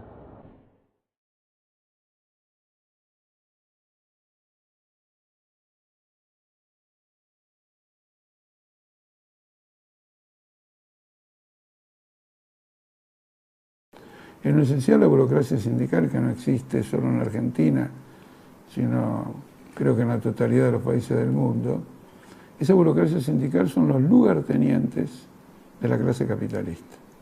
Son los hombres y mujeres que la clase capitalista tiene cooptados en el movimiento obrero para ejercer un papel de contención de la clase trabajadora que lucha por sus propios derechos. De un modo general, esta burocracia sindical se encuentra integrada al Estado y su base económica y social está determinada por los privilegios que recoge de esta función de control sobre la clase trabajadora. El Frente de Izquierda y el Partido Obrero luchamos por la independencia de los sindicatos por el Estado, por la expulsión de la burocracia sindical y por la conquista de la autonomía por parte de los sindicatos bajo una dirección clasista, combativa, que se basa en la democracia sindical y en la lucha consecuente por los derechos de los trabajadores.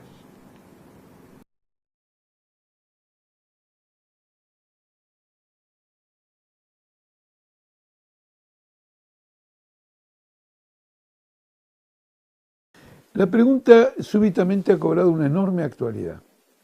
¿Por qué motivo? Porque el fallo del Tribunal Oral, que condena a Pedraza a 15 años y a otros partícipes también, ha sido apelado ante la casación. Y existen varias evidencias de que la casación va a tomar la sentencia, el fallo, la justificación, como ustedes quieran llamarlo, del tribunal oral, para minorar las penas a Pedraza y a sus cómplices.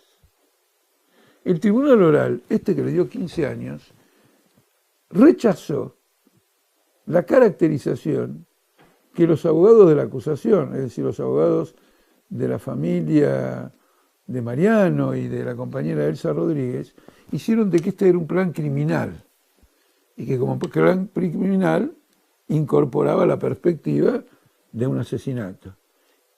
Y el tribunal oral dijo que no había la intención expresa de un asesinato, sino que lo que ocurrió es que no previeron un asesinato, pero igual realizaron acciones susceptibles de provocar un asesinato.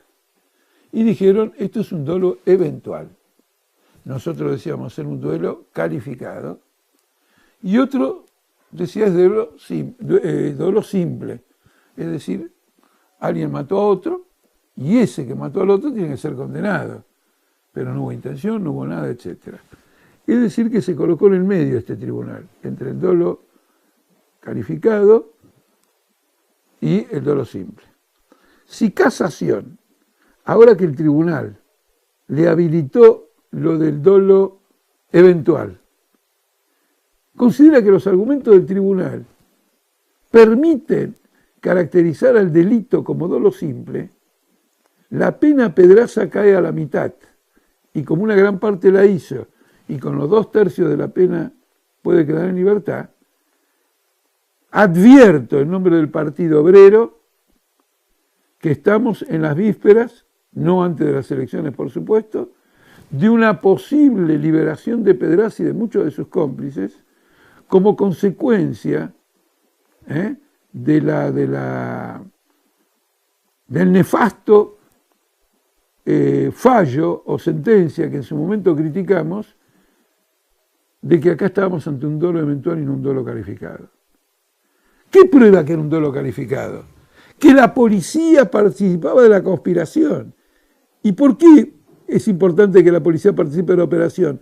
Porque habilita el acceso de la pandilla para cometer el asesinato y busca encubrir la fuga para que no quede rastro de los responsables del asesinato. Este es el punto absolutamente esencial. Esto fue largamente planificado y lo hemos denunciado. El tribunal oral dice que a Pedraza no le convenía un asesinato porque si se produciera un asesinato él iba a terminar condenado. Es de locos. Si todos los asesinos pensaran de esta manera, la humanidad nunca hubiera tenido ningún asesino. Porque existe una gran posibilidad, enorme, mayoritaria, de que el que comete un asesino finalmente sea juzgado por asesinato.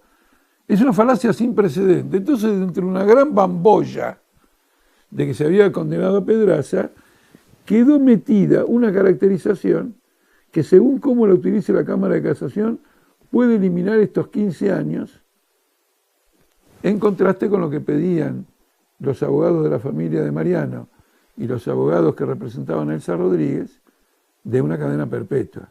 Entonces quiero advertir esto con mucha claridad, porque hay un tema político. Pedraza pertenece a la burocracia sindical. Pedraza pertenece a la mafia ferroviaria. La burocracia sindical quiere tener garantía de que mañana, si en defensa de sus despropósitos, atropellos y negocios con empresarios se produce algo similar, no vaya a ser castigada. Que sea eliminado este tema como argumento de la ofensiva que los sectores antiburocráticos hacen contra la burocracia sindical. Están los empresarios que ahora corren el riesgo de caer en cana por la tragedia, de ser condenados por la tragedia de Once.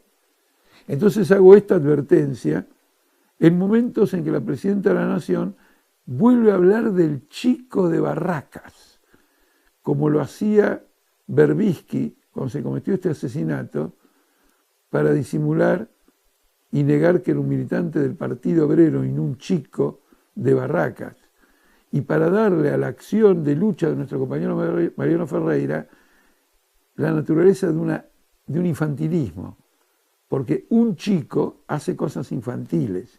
Y Mariano Ferreiro no era un chico, sino que era un militante, obrero, estudiantil, socialista, consciente, un adulto, militante, luchador. La presidenta emplea las palabras que corresponden a una descalificación y van creando el precedente para que Casación, con una sutil modificación de la categorización del delito, termine liberando a los que asesinaron a nuestro compañero. Lo digo en plena campaña electoral, lo digo con absoluta claridad, hago el análisis más detallado posible en el marco de este esquema de Altamira Responde, pero ténganlo perfectamente en cuenta y movilícense, como lo han hecho hasta ahora, todo el pueblo argentino, con los partidos de todo tipo que nos han apoyado, organizaciones sindicales que nos han apoyado, juveniles, padres y familias.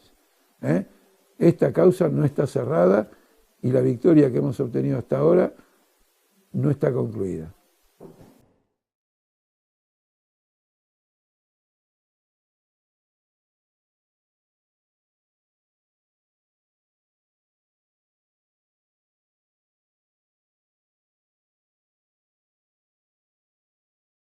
Ahora voy a tratar una pregunta relativamente sensible, pero voy a dar una respuesta perfectamente clara. ¿Qué opinión tiene en relación al hecho de que Pablo Ferreira encabece la lista de Alternativa Popular? Bueno, no voy a hablar de Pablo Ferreira. Voy a hablar de la lista Alternativa Popular. Esta lista está promovida, entre otros, por el Partido Comunista. Quiero informarles que el Partido Comunista en La Rioja vota por Béder Herrera, el gobernador de La Rioja, y el que ha reprimido a los manifestantes que protestaban contra la explotación de Famatina. ¿No es cierto? El Partido Comunista está jugando un papel absolutamente reaccionario. Y este Partido Comunista arma una lista Alternativa Popular que va como colectora de la lista de Cabandier, la otra lista de la de Tayana. Ya el solo hecho de colectoras, ¿no es cierto?, es una vergüenza.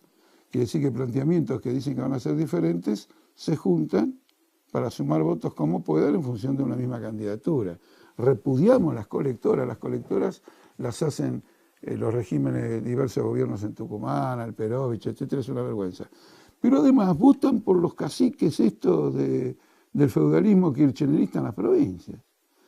En segundo lugar, esta lista tiene como segundo candidato a una candidata que se llama Nadeo, que en su ejercicio legislativo apoyó todos los pactos entre Macri y Kirchner.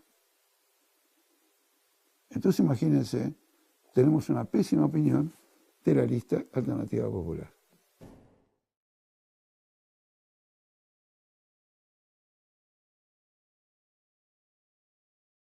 Se fue con Pino Solanas y con otros agrupamientos medios extraños, y en contraposición a esa orientación nosotros defendimos la autonomía política de la izquierda. Entonces ahora no se trata de sumar cómo hubiera pasado si todos hubiéramos juntos, sino que lo que hay que hacer es verificar lo siguiente. El Frente de Izquierda en defensa de un plan autónomo sacó 1 millón de votos, y el MST u otros agrupamientos, en función de este Frente Plural, terminó solitario absoluto. Se rompió ese frente, Pino Solano se fue a la derecha, hizo un pacto con Prat Gay. Es decir, fracasó una estrategia política. Cuando ocurre una cosa de este tipo, el que fracasó tiene que reflexionar. Es decir, fracasé, creí que si me unía con sectores a la derecha mía, desarrollaba una potencia superior, me equivoqué. Los que se unieron al margen de la derecha por completo y formularon un planteamiento autónomo, llegaron al 1 millón de votos y hoy se están desarrollando como una alternativa política, y a partir de ahí, naturalmente, que con un balance de este tipo, nosotros les abrimos los brazos y de ninguna manera nos opondríamos. Quiero introducir aquí otra pregunta.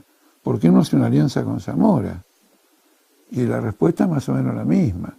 Nosotros en enero le propusimos a Zamora, no que se integre al Frente de Izquierda, que a lo mejor era pedirle mucho, menos que eso, que hiciera un frente con el Frente de Izquierda. Y ustedes miren la magnitud de la concesión. un frente de partidos estructurados en casi todo el país que va a una persona y lo eleva a la categoría de que haga un frente con un frente, para que no hubiera, digamos, ninguna idea de que podía haber una mezquindad de nuestra parte. Y sin dar mayores argumentos dijo que no. Luego, con los resultados de las PASO, o sea, de un modo general. De todos modos, hay otro aspecto que hay que tener en cuenta. Eso de que no podemos aprobar leyes bajo ningún tipo de circunstancia porque somos un bloque minoritario es una forma muy limitada de ver la realidad.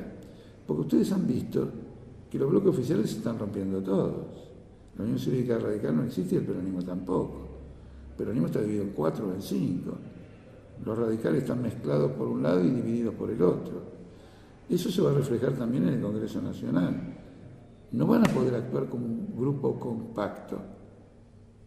Y al no poder actuar como un grupo compacto, no van a tener la eficacia que siempre han tenido para impedir avanzar proyectos populares.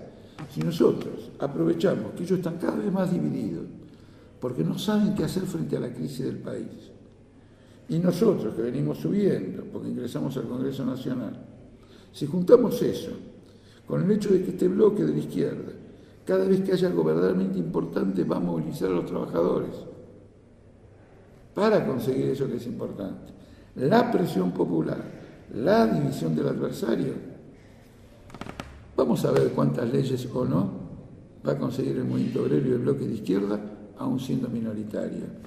Quiero aprovechar esta pregunta también para hacerles una descripción del mapa político, de las relaciones políticas que el Frente de Izquierda ve por delante en su lucha en los próximos 2 años.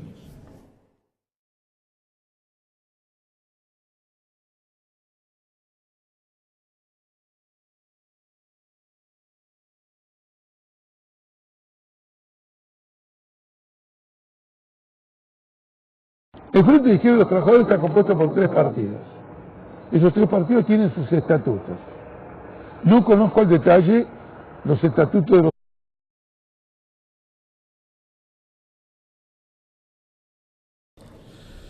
Bueno, quiero decir que es una visión un poquito limitada de lo que sería un bloque de izquierda. El Congreso Nacional es una institución de referencia en un país. Y la presencia de un bloque de izquierda serviría a través de sus intervenciones, su planteo, su esclarecimiento, el desenmascaramiento de todos los planes que se tejen en el Congreso Nacional contra el pueblo, serviría como un factor de educación política, reforzaría la fila de los trabajadores. Incluso presentando proyectos de leyes, se aprueben o no, los tenemos que fundamentar. Por ejemplo, una ley que democratice los sindicatos, que impida la burocratización, elimine la burocracia empresarial, etc., claro, la van a rechazar. Pero ese debate se va a dar. Y ese debate va a ser una gran guía para el conjunto de los trabajadores. Van a ver qué fuerzas están de un lado y qué fuerzas están del otro lado. La política obrera es una política también de preparación de fuerzas con vistas a conseguir objetivos. No es una cosa de la noche a la mañana. Eso va a jugar un gran rol de reforzamiento. Yo que he sido legislador en la Ciudad de Buenos Aires les cuento una cosa.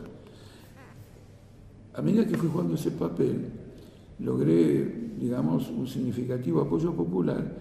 Entonces los bloques mayoritarios trajeron una propuesta de reducir el tiempo de palabra de los diputados y terminaron aprobando un reglamento que le daba la palabra 15 minutos solamente. En el Congreso Nacional se cercenó la libertad de expresión. ¿Por qué? Porque estábamos haciendo uso de esa libertad de expresión para ilustrar muy enérgicamente y clarificar al conjunto de los trabajadores, de la juventud, de toda la población laboral.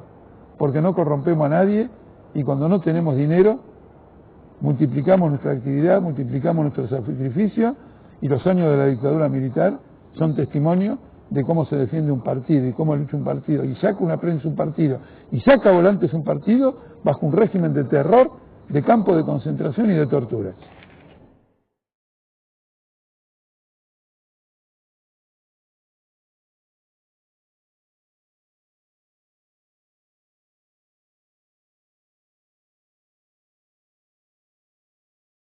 Acá hay una pregunta interesante que dice así: ¿por qué no se unen todos los partidos de izquierda seria? Bueno, a lo mejor entonces hay otros que no serían serios, pero me refiero a que más allá de las diferencias, dice el que hace la pregunta, siempre hay más diferencias con un capitalista que con alguien de izquierda y esto traería más votos. Por ejemplo, si la izquierda, las elecciones pasadas y luego juntas, hubieran sacado el 16% de los votos acá, ¿qué impide unirse? Saludos. Quiero dejar en claro que hace unos años se hizo un seminario de la izquierda en el que nosotros sostuvimos una posición muy favorable a la unidad de la izquierda, incluso con diferencias, y todo un sector dijo que no, que la diferencia era la siguiente. Por ejemplo, el MST, otros agrupamientos, que la diferencia era la siguiente: la izquierda tenía que buscar un frente plural con partidos que no fueran de izquierda. Esa fue la divergencia. Y es una divergencia singular porque la diferencia tiene que ver sobre si nos unimos o no nos unimos. No es que no nos unimos porque tenemos una divergencia. No nos unimos porque hay un sector que dice que no nos tenemos que unir. Y bueno, si hay un sector que dice que no nos tenemos que unir, no nos podemos unir. Por ejemplo, el caso del MST, que por eso lanzó la teoría del frente cultural plural. Los otros partidos, me doy cuenta ahora, lo voy a leer con cuidado, porque yo tengo que estar informado de cómo son los estatutos. Pero hablemos de los estatutos del Partido Obrero. El estatuto del Partido Obrero obliga a hacer un congreso por año. Creo que vamos por el congreso número 24. Es un número respetable, y en esos congresos se discuten los problemas nacionales, internacionales, del movimiento obrero y la juventud, y sobre la base de la discusión se elige un comité nacional. Sobre la base de la discusión. No se mete un voto en una urna en silencio, sin abrir la boca. Sobre la base de una discusión. Al año siguiente se repite ese procedimiento. En el intermedio hay un boletín interno que circula en el Partido Obrero, donde están todas las críticas que los afiliados militantes realizan a la actividad cotidiana, que puede ser sobre ellos mismos y pueden ser sobre los dirigentes nacionales. ¿Cómo nos financiamos? Nos financiamos con el aporte de los afiliados. Si alguien me demuestra alguna actividad que requiera realmente dinero, estoy dispuesto a desdecirme, pero no me van a encontrar una sola. La actividad que cuesta dinero que ustedes ven son afiches, una vez cada 2 años, también en el intermedio hay afiches y volantes. Ese costo lo solventa el propio Partido Obrero. Es elemental que los afiliados aporten para solventar ese costo. Otro punto más, y las boletas que se ponen en las urnas, y bueno, por ley, las boletas las paga el gobierno. Es lógico, no vamos a estar imprimiendo gratuitamente millones y millones de boletas. Pero como ustedes ven, la vida del Partido Obrero es muy austera, y esto me sirve para decirles lo siguiente. Nosotros avanzamos por la capacidad de acción política que demostramos y retrocedemos por la capacidad política que no somos capaces de demostrar, pero nunca por razones de dinero o de falta de dinero. No avanzamos por dinero.